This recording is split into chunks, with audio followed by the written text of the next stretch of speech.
गरीब का बांस पकौड़ा होटल। इनके घर का सारा सामान बाहर निकाल कर फेंको। ये लोग इस घर में रहने लायक नहीं हैं। नहीं नहीं सेठ जी, थोड़ा और इंतजार कर लीजिए। हम आपकी पाई पाई चुका देंगे, लेकिन ऐसे हमारे सामान घर से बाहर ना फेंकिए। अगर आप हमें यहाँ से निकाल देंगे तो हम कहाँ जाएंगे? अरे तुम कहीं भी जाओ, जियो या मरो, मुझे उससे कोई मतलब नहीं। मुझे मेरे पैसे चाहिए। अगर पैसे नहीं दिए तो घर से बाहर ही जाओगे। अब जल्दी से ये सामान उठाओ और यहाँ से दफा हो जाओ। लेकिन सेठ जी, हमने आपसे जो पैसा उधार लिया था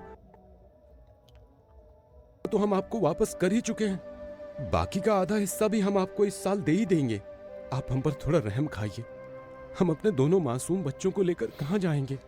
अरे मेरी बला से तो जहन्नुम में जाओ, लेकिन जब तक मेरे पैसे वापस नहीं दोगे तब तक इस घर में कदम भी नहीं रख पाओगे, समझे?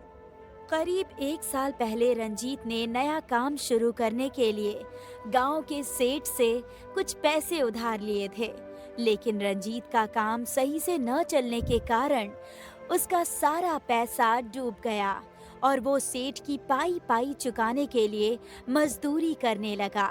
लेकिन अब गांव में मजदूरी का काम भी खत्म हो गया था। पैसे समय पर न दे पाने की वजह से सेठ ने उसके घर पर कब्जा कर लिया। अब रंजीत अपने बीवी बच्चों और पूरे सामान के साथ दूसरे गांव चला जाता है, जहां पर उसका एक जान पहचान का दोस्त रहता था। वो अपना घर उसे रहने के लिए किराए पर दे देता है। रंजीत कुछ दिनों तक काम की तलाश में लगा रहता है, लेकिन कहीं भी उसे मजदूरी का काम नहीं मिल पाता। थक हार कर रंजीत एक पेड़ के पास बैठ जाता है। उस पेड़ के पीछे एक बूढ़ी औरत ने पकौड़े की दुकान लगाई हुई थी। वो बूढ़ी औरत रंजीत को देखकर कहती है, क्या बात है बेटा, बड़े थके हुए लग रहे हो। शक्ल से लगता है कि इस गांव में नए नए हो। जी अम्मा, इस गांव में नया हूँ। 2 दिन से काम की तलाश कर रहा हूँ, लेकिन कहीं कामकाज मिलने को राजी ही नहीं है। अच्छा, अकेले आए हो या परिवार के साथ हो? जी अम्मा, मैं अपने पूरे परिवार के साथ आया हूँ। मेरे परिवार में मेरी एक बेटी और एक छोटा बेटा और मेरी पत्नी कमला है। पास में ही हमने मकान किराए पर लिया है, लेकिन घर तो ले लिया, उसका खाना पीना ये सब करना बहुत मुश्किल हो रहा है। बचे हुए पैसे भी अब खत्म हो गए हैं, इसीलिए कहीं काम ढूंढ रहा हूँ। बेटा परेशान मत हो, काम ढूंढते ढूंढते तुम्हें भूख लग गई होगी ना। ये लो, ये पकौड़े खा लो। ज्यादा अच्छे नहीं हैं, लेकिन इससे तुम्हारी भूख जरूर मिट जाएगी। लेकिन अम्मा, ये तो पैसे किसने मांगे हैं? एक तरफ तू अम्मा भी कहता है और दूसरी तरफ पैसे देने की भी बात कहता है। भला माँ को कोई पैसे देता है क्या? मैं तो बेकार में ही डर रहा था कि इस नए गांव में लोगों से बातचीत कर पाऊंगा या नहीं। आपने तो मेरी सारी परेशानी दूर कर दी। वैसे ये पकौड़े किस चीज के हैं? देखने में तो बड़े अच्छे लग रहे हैं। बेटा, ये ऐसे वैसे पकौड़े नहीं हैं, बांस के पकौड़े हैं। क्या सच में बांस के पकौड़े? लेकिन बांस के पकौड़े कैसे खाए जा सकते हैं? मैंने आज तक नहीं सुना कि बांस के भी पकौड़े होते हैं। बेटा एक बार खाकर तो देखो, स्वाद आ जाएगा। उस बूढ़ी औरत की बात सुनकर रंजीत बांस के पकौड़े उठाकर खाने लगता है और पकौड़े खाकर उसे बहुत ही मजा आता है और वो खुशी से कहता है, अरे अम्मा, ये पकौड़े तो सच में बहुत स्वादिष्ट हैं। क्या आप मुझे बता सकती हैं आपने ये पकौड़े कैसे बनाए हैं? घर जाकर मैं अपनी पत्नी से कहूंगा बिल्कुल ऐसे ही बांस के पकौड़े बनाने के लिए। हाँ क्यों नहीं बेटा, मैं तुम्हें इसकी पूरी विधि बताती हूँ कि ये बांस के पकौड़े कैसे बनते हैं। इतना कहकर बूढ़ी औरत रंजीत को बांस के पकौड़े बनाने की पूरी विधि बताती है। ये सब जानकर रंजीत वहाँ से अपने घर की ओर चला जाता है और अपनी पत्नी को इस बारे में बताता है। ये सुनकर कमला कहती है, अजी, मुझे तो लगता है कि काम ढूंढने के चक्कर में आपके दिमाग पर गर्मी छा गई है। भला बांस के पकौड़े भी कभी बनते होंगे? अरे कमला, तुम मेरी बात को मजाक में क्यों ले रही हो? मैं सच कह रहा हूँ। पास के एक पेड़ के नीचे एक बूढ़ी अम्मा ने पकौड़े की दुकान लगा रखी थी, तो मैं उनसे पकौड़े बनाने की विधि भी पूछ कर आया हूँ। तो एक बार तुम भी बनाकर देखो ना। पैसा धेला घर में कुछ नहीं है और यहाँ पर मियाँ जी की नई नई फरमाइशें हो रही हैं। अब बताओ, ये बांस के पकौड़े बनाने के लिए मैं बांस लाऊं कहाँ से? माँ, मुझे पता है ये बांस कहाँ पर मिलेंगे। मैंने देखा है पीछे की पहाड़ियों पर जो पेड़ है ना, वहाँ पर कुछ बांस के भी पेड़ लगे हुए हैं जो कि खाने के लायक होते हैं।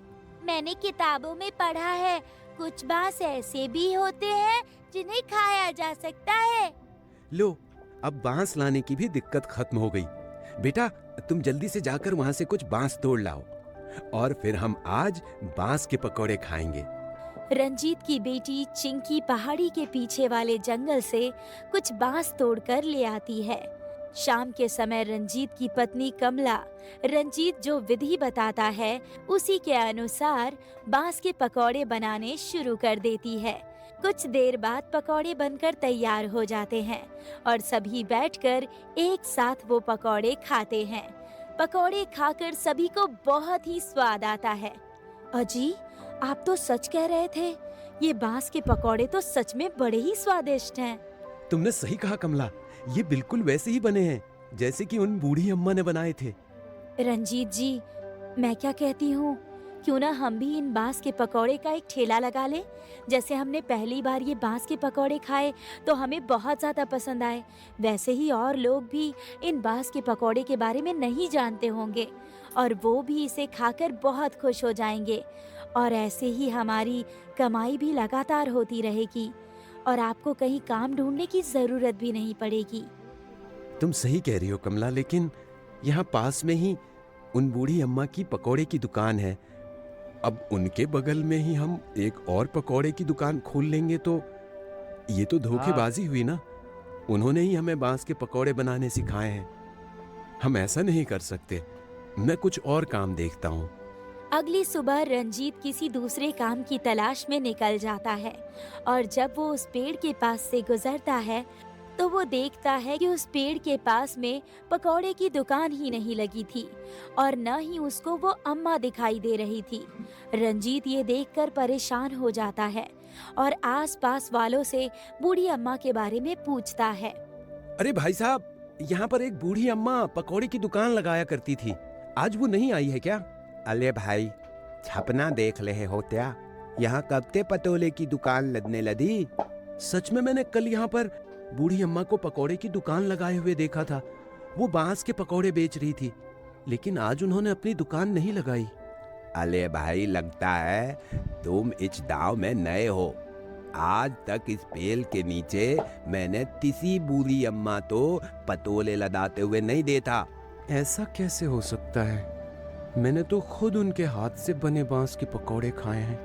रंजीत आसपास के सभी लोगों से उस बूढ़ी औरत के बारे में जानकारी लेता है, लेकिन किसी को भी उस बूढ़ी औरत के बारे में कुछ नहीं मालूम था। ये जानकर रंजीत बहुत हैरान हो जाता है और घर वापस आ जाता है। उसके बाद वो कमला को जाकर सब कुछ बताता है और कमला रंजीत से कहती है, अगर ऐसी ही बात है तो अब उस पेड़ के नीचे आप ही अपने पकौड़ी की दुकान क्यों नहीं खोल लेते हैं? आपको तो पता ही है ना कि हम कितने मजबूर हैं। हमें कैसे भी करके अपना घर छुड़ाना है और इस घर का भी तो किराया देना है ना, और ऊपर से जो रोज का खर्च है वो अलग। हाँ कमला, तुम सही कह रही हो। लगता है भगवान खुद हमारी मदद करने एक बूढ़ी अम्मा के रूप में आए थे, इसलिए उन्होंने हमें बांस के पकौड़े बनाने का रास्ता बताया है। चलो आज से ही काम पर लग जाते हैं। ठीक है पापा, तो मैं और सोनू जाकर पीछे पहाड़ियों से थोड़े और बांस ले आते हैं। बेटी चिंकी पहाड़ियों से कुछ और बांस भी तोड़ लाती है, जिसके बाद कमला कुछ हरी सब्जी और कुछ बांस की पकौड़ी बना देती है और उन सबको लेकर रंजीत उसी पेड़ के नीचे दुकान लगा लेता है और धीरे धीरे उसकी दुकान पर भीड़ लगने लगती है। लोगों को उसके पकौड़े इतने पसंद आते हैं कि दूर शहर तक उसके बांस के पकौड़ों के चर्चे होने लगते हैं और लोग बड़े बड़े शहर से उसके पकौड़े खाने आने लगते हैं। देखते ही देखते रंजीत के पास काफी पैसे आने लगते हैं। उसके बाद रंजीत सारा कर्जा भी चुका देता है। भगवान की कृपा से अब हमारा काम अच्छा चलने लगा है और अब हमने सारा कर्ज भी चुका दिया है और हमारे पास कुछ पैसे भी इकट्ठा हो गए हैं, तो क्यों ना हम इन पैसों से अपना एक नया घर खरीद लें? हाँ कमला, तुम सही कहती हो।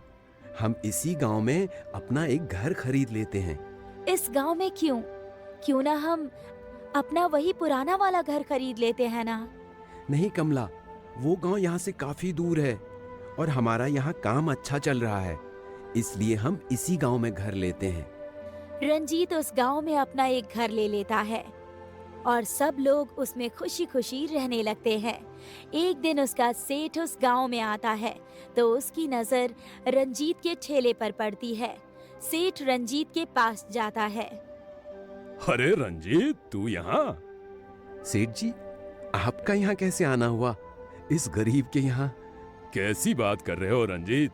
तुम्हारे बांस के पकौड़ों के चर्चे तो दूर शहर तक हैं। सब भगवान की कृपा और आपका आशीर्वाद है सेठ जी। मेरा कैसा आशीर्वाद रंजीत? मैंने तो तुम्हारे साथ इतना बुरा किया और तुम कहते हो मेरा आशीर्वाद है। मुझे माफ कर देना रंजीत, मैंने तुम्हें बहुत बुरा भला कहा और तुम्हें तुम्हारे ही घर से निकाल दिया। और देखो, आज मेरे ही पास अपना घर नहीं है।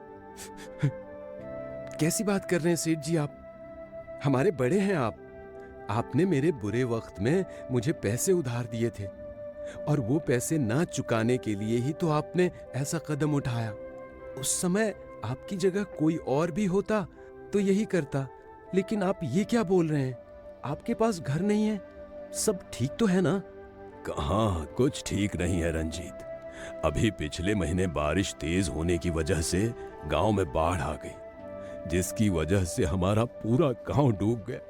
अब हमारे पास न रहने को घर है और न खाने को कुछ खाना। ये सब बात सुनकर रंजीत सेठ जी को अपने घर ले जाता है और सेठ जी को रहने के लिए अपना ऊपर का कमरा दे देता है।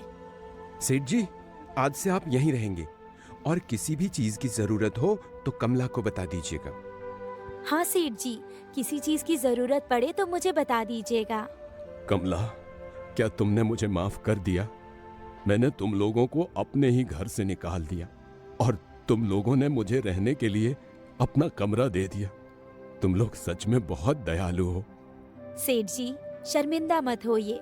वो कहते हैं ना, भगवान जो करता है अच्छे के लिए करता है। अब आप खुद ही देख लीजिए, अगर आप हमें उस दिन नहीं निकालते तो आज हम इतनी अच्छी हालात में नहीं होते।